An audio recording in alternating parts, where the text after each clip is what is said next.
Now, 24 hours ago, we brought you our special programme reacting to the news of 9,000 job cuts at Rolls-Royce. You can listen back at your leisure to that hour on BBC Sounds from yesterday. So, one day on, what's changed from that announcement? We can get an update on the situation at Rolls-Royce.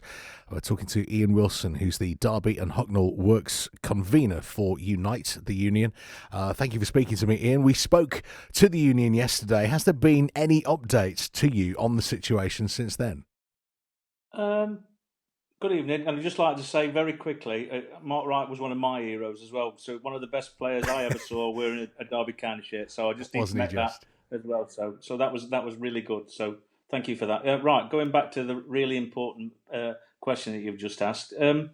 Yeah, nothing's changed in the fact of the general information that we've received. So the 9,000 number that has been is the global number that's been given to us. We have got a UK number for this year, which is 3,375, and out of that, the proportions are around 2,154 shop floor workers, and the rest of the proportions are around indirect and engineering totals, but that's just for this year. So that's the latest information that I can give you.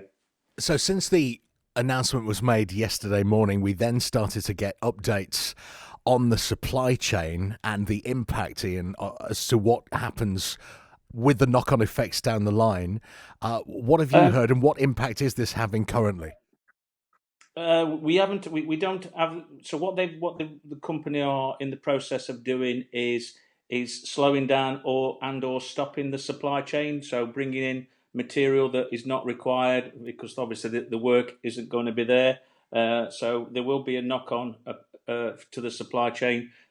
I mean, we're hearing figures of 4 to 1. So it would be 4 jobs to one against the supply chain. So again, that's really going to be worrying in the longer term aspect of things. I think I also want to make a couple of remarks around health and safety. Most of our facilities, I'm sure your listeners would know that when the COVID outbreak started, we were in not in a particularly great place. So it was, we worked with the company and to make them pause our facilities so we could get some kind of understanding to make sure that our people were our members were safe. So we worked all that.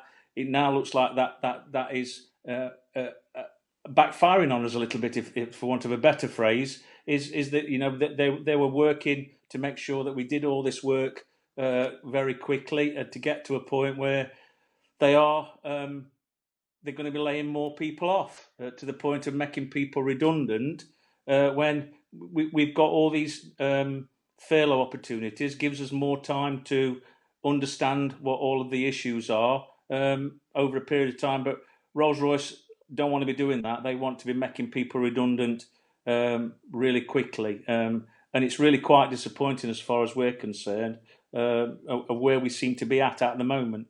What's the level of communication like between the two sides? Are you told when you're next going to hear from them? Yeah, Do you get information thrown at you from out of the blue? How does it work?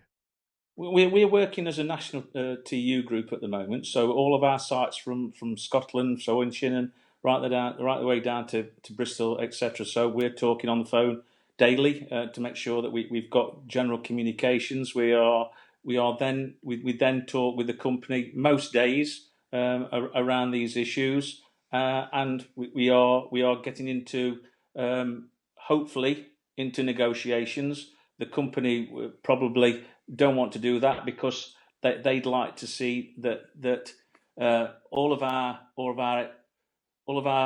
agreements that we've got, all of our arrangements that we've got, all the things that we've worked for over the years, they want to look at and maybe get rid of. And I think that is a backward step, not just for the union, but our members, the Rolls Royce in general, because we think that the company are taking advantage of the situation. So what is it then when you sit down with them? What is it that you're really trying to get across and trying to work towards?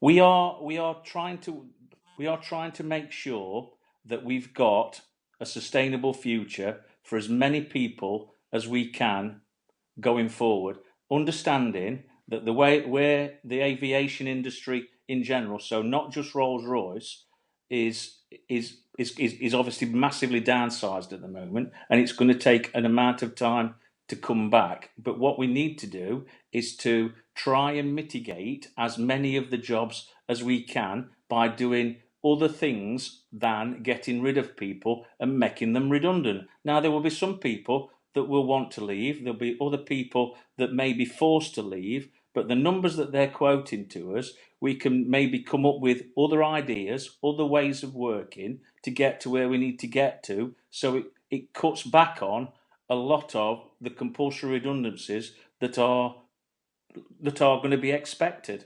And working with the government, because you have to remember the government have given Rolls-Royce a vast amount of money over the last few years, over the last decade or so, right? And a lot of that money has been piled into Rolls-Royce, and looking at the numbers that they've given us, the proportion of UK workers to go against the rest of the world is disproportionate. They will get rid of more UK workers than they will get rid of across the global network.